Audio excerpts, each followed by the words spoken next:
السلام علیکم ورحمۃ اللہ وبرکاتہ۔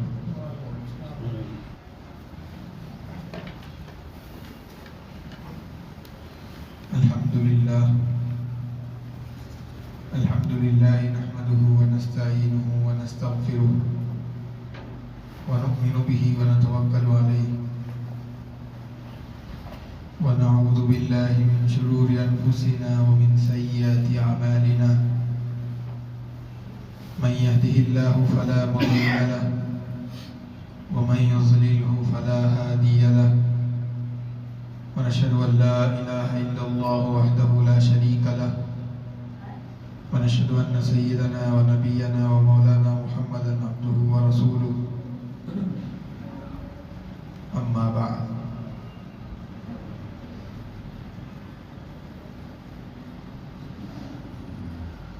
قال النبي صلى الله عليه وسلم: إنما الأعمال بالنيات، أو كما قال عليه الصلاة والسلام۔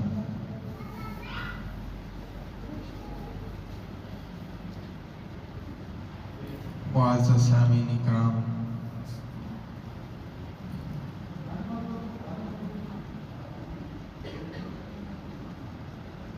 دین اسلام کے 3 درجات ہیں۔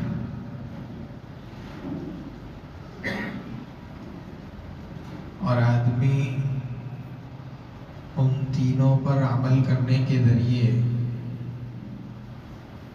اللہ تبارک و تعالیٰ کا قرب حاصل کر سکتا ہے۔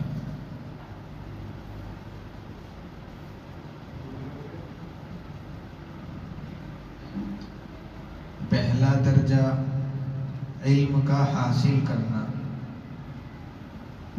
علم یہ ایک نور ہے، اس نور کی روشنی میں آدمی اپنی زندگی کو گزار سکتا ہے۔ جب علم نہ ہو، جب روشنی ہی نہ ہو تو آدمی کے لیے عمل کرنا دشوار ہوتا ہے۔ اسی لیے اللہ کے رسول صلی اللہ علیہ وسلم نے فرمایا: طلب العلم فریضۃ علی کل مسلم۔ آپ صلی اللہ علیہ وسلم کے اس ارشاد مبارک کا خلاصہ یہ ہے کہ ہر مسلمان کے لیے ضروریات دین کا علم حاصل کرنا لازم اور ضروری ہے۔ ہاں، جو اس کی تفصیلات ہیں ان چیزوں کا حاصل کرنا فرض کفایہ، اور دوسرا درجہ ہے جو کچھ علم حاصل کیا ہے اس پر عمل کرنے کا۔ اس لیے کہ صرف علم کے حاصل کر لینے پر اللہ کی طرف سے مغفرت کے وعدے نہیں۔ اگر علم پر مغفرت ہوتی تو شیطان کی مغفرت ہو گئی ہوتی، اس لیے کہ اس کے پاس تو علم ہے لیکن عمل میں وہ کوتاہی کر گیا، جس کی وجہ سے اللہ کے دربار سے مردود ہوا۔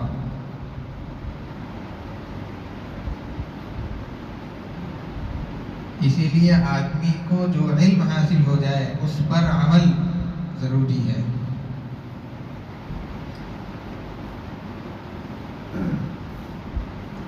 اور پھر شیطان اکثر نوجوانوں کے ذہن میں یہ بات ڈالتا ہے کہ تم تو ابھی جوان ہو، ابھی تمہاری عمل کی زندگی کا موقع نہیں ہے،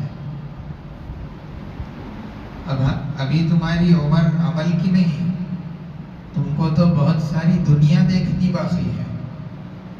عمل تو اس وقت کرنا جب تم اپنی زندگی کا ایک بڑا حصہ گزار چکو، بہت سارے تجربات حاصل کر چکو، اور اپنی زندگی کے آخری سالوں میں جب چل رہے ہوں اپنی زندگی کا آخری حصہ گزار رہے ہوں، اس وقت میں تم عمل کی طرف توجہ کرنا۔ ابھی عمل کی ضرورت نہیں، ابھی زندگی کے مزے اٹھاؤ اور اپنی خواہشات پہ چلو۔ شیطان کی طرف سے نوجوانوں کے ذہن میں یہ وہم، یہ خیال ڈالا جاتا ہے، اگر کوئی آدمی اس کا ذہن اس طرح چل رہا ہے تو اس کو سمجھ لینا چاہیے کہ وہ شیطان کے دھوکے میں آ گیا۔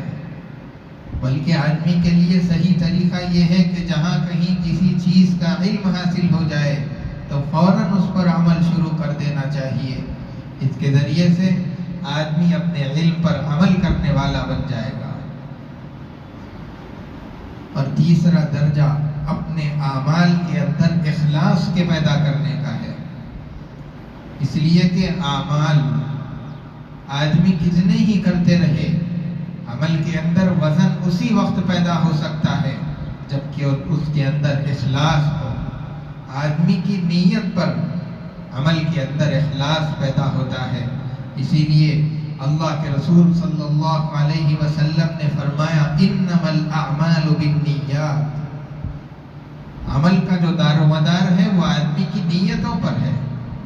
آدمی نے اگر چھوٹا سا عمل کیا ہے لیکن اس کی نیت اچھی تھی، اللہ کو راضی کرنے کے لیے کیا تھا، بڑی نیت تھی، تو چھوٹے سے عمل پر بڑے سے بڑا، بہت بڑا اجر اللہ کی طرف سے اس بندے کو ملتا ہے۔ لیکن اگر آدمی پہاڑوں جیسا عمل کر رہا ہے لیکن اس کے اندر اس کی نیت میں فرق آ گیا، اس کی نیت درست نہیں ہے، دوسروں کو دکھانے کے لیے عمل کر رہا ہے، تو پھر بڑے اعمال کرنے کے بعد بھی چھوٹا سا اجر بھی اس کے ہاتھ نہیں آئے گا۔ اسی لیے آدمی اپنی نیت کو درست کرے۔ جب آدمی نیت کو درست کرے گا تو اسی کے ذریعے سے آدمی کے عمل کے اندر اخلاص پیدا ہوگا اور اس کا وہ عمل اللہ سبحانہ و تعالیٰ کی بارگاہ کے اندر مقبول ہوگا۔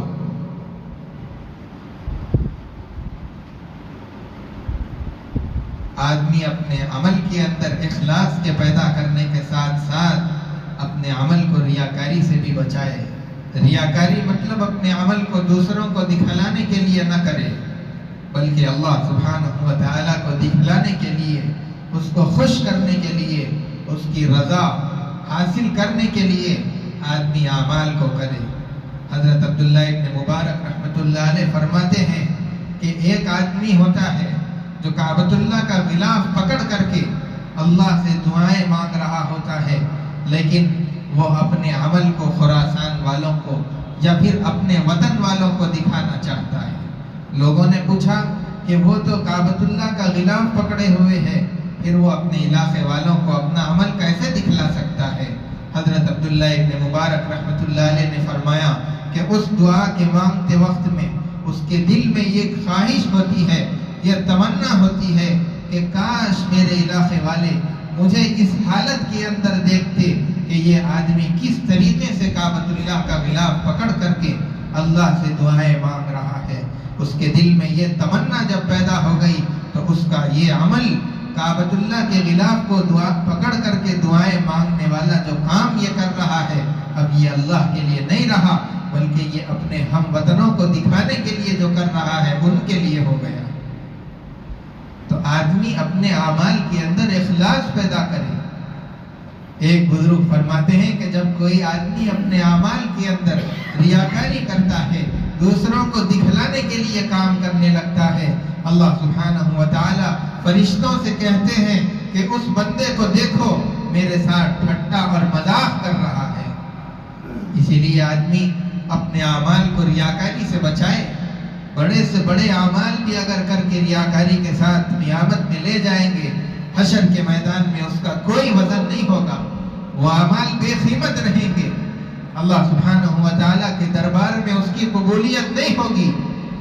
اس کے مقابلے میں اگر چھوٹا سا عمل لے کر کے چلے جائیں، اخلاص سے بھرپور ہوگا، اللہ کو دکھانے کے لیے کیے ہوں گے، تو پھر وہ اعمال پہاڑوں سے بھی زیادہ وزنی اللہ کے دربار میں قائم ہوں گے، اس کا بڑا اجر ملے گا۔ اسی لیے اپنے اعمال کو اخلاص کے ساتھ مزین کرنا چاہیے، جیسا اخلاص صحابہ کرام رضوان اللہ تعالی علیہم اجمعین اپنے اپنی زندگی کے ہر عمل کے اندر کیا کرتے تھے۔ حضرت عمر رضی اللہ تعالیٰ عنہ کے زمانے میں حضرت خالد بن ولید رضی اللہ تعالیٰ عنہ اپنے فوج کے سپہ سالار تھے، کمانڈر ان چیف ہے، بڑے مقام بڑے عہدے والے ہیں۔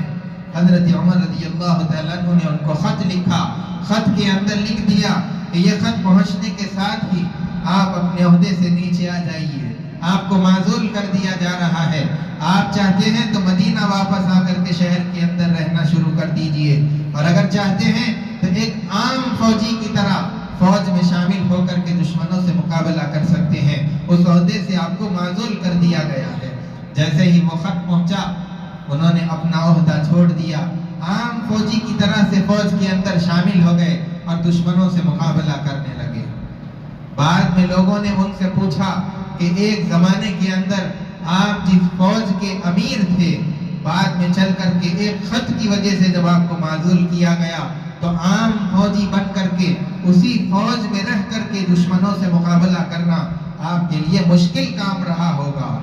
لوگوں نے یہ سوال کیا۔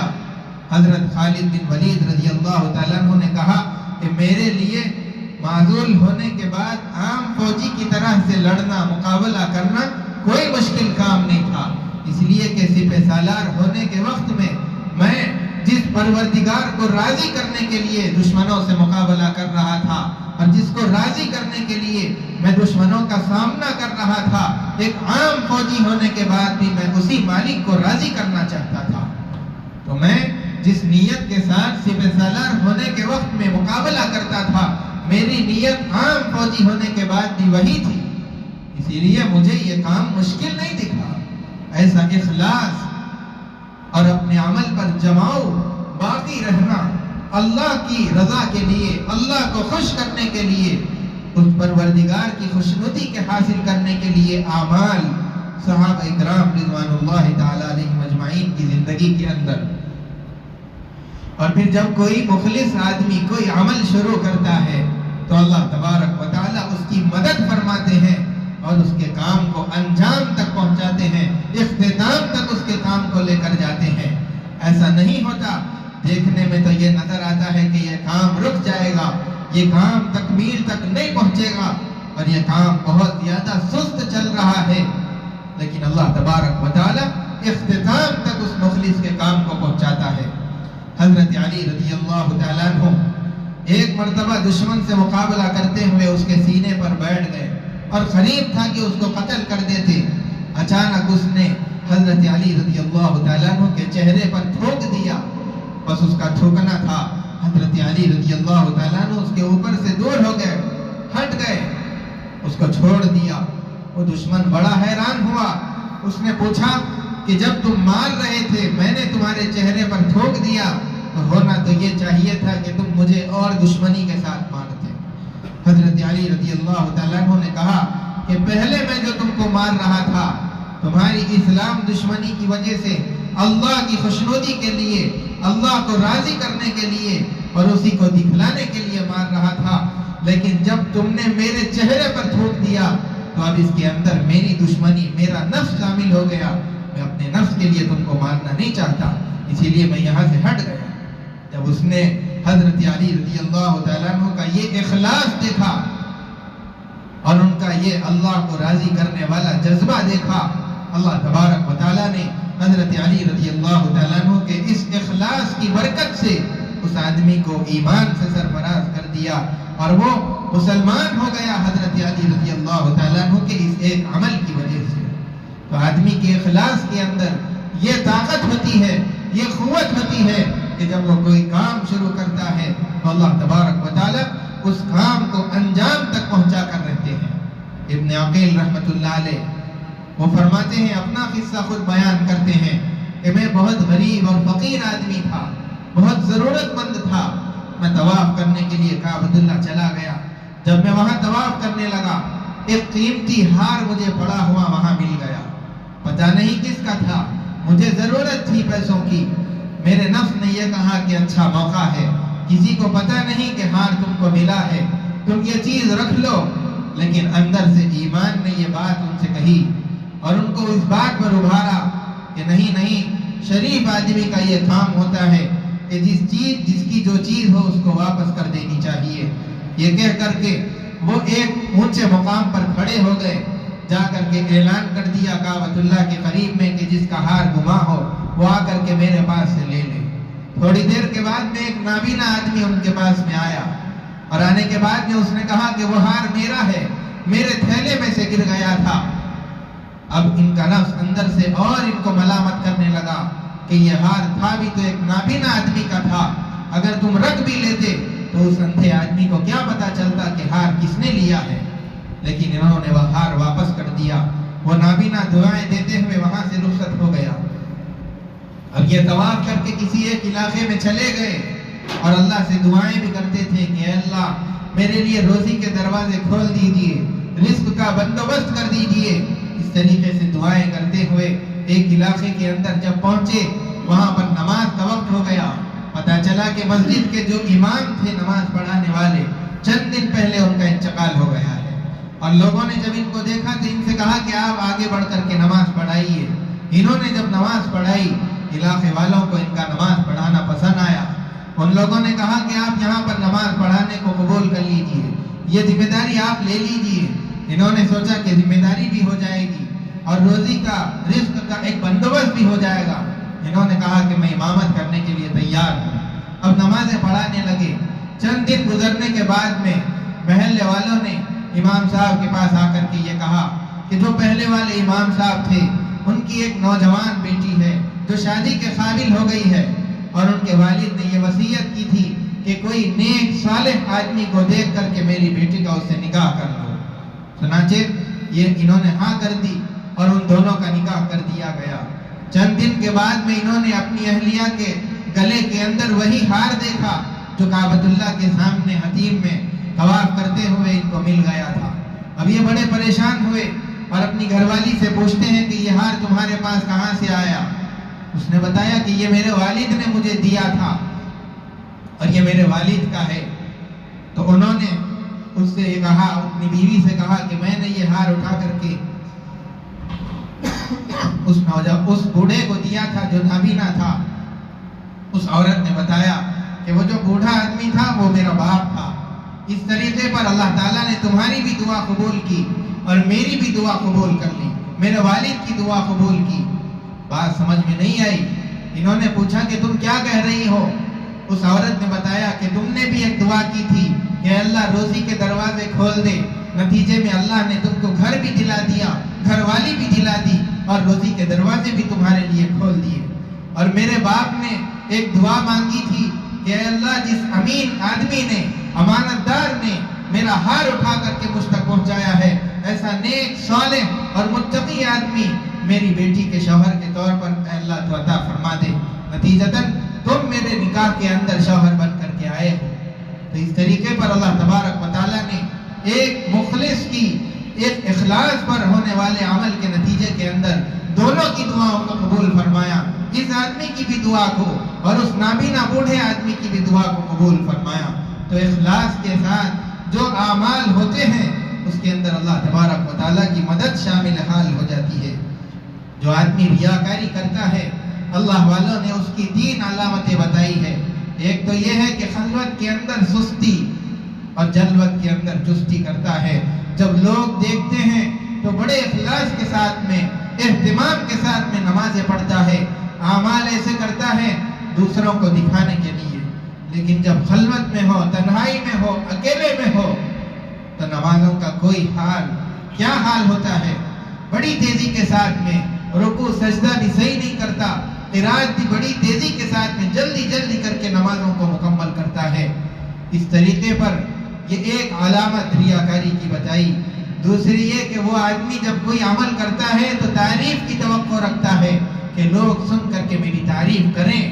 وہ اپنے کانوں سے لوگوں کی زبانی اپنی تعریف سننا چاہتا ہے۔ تیسری علامت یہ کہ وہ آدمی جب کوئی دین کا کام کرتا ہے اور کوئی آدمی اس کو ٹوکتے ہیں، ملامت کرتے ہیں تو وہ فوراً اس کام کو چھوڑ دیتا ہے۔ مخلص کا یہ عمل نہیں ہے، بلکہ چاہے آدمی اس پہ ٹوکے، ملامت کرے، کتنے ہی باتیں لوگ اس کو کہتے رہیں، مخلص اپنے عمل پر جمع رہتا ہے۔ اللہ کی رضا کے لیے جو کام کرتا ہے دوسروں کی ملامتوں سے اس کو کوئی پرواہ نہیں، اس کو کوئی اثر نہیں ہوتا دوسروں کے مخلوق کے کہنے سے۔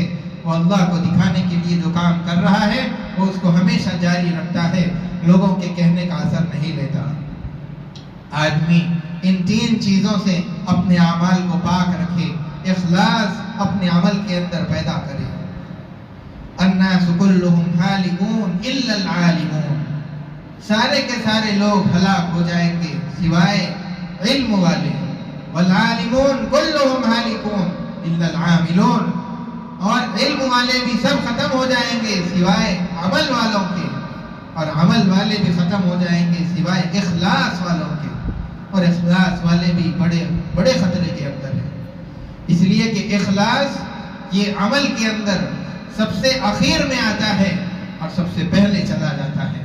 اسی لیے آدمی اپنے عمل کے ساتھ ساتھ عمل کے اندر پیدا ہونے والے اخلاص کی بھی حفاظت کرنا چاہیے۔ اور پھر مخلص کی پہچان کیا ہے، مخلص کی علامتیں کیا ہیں؟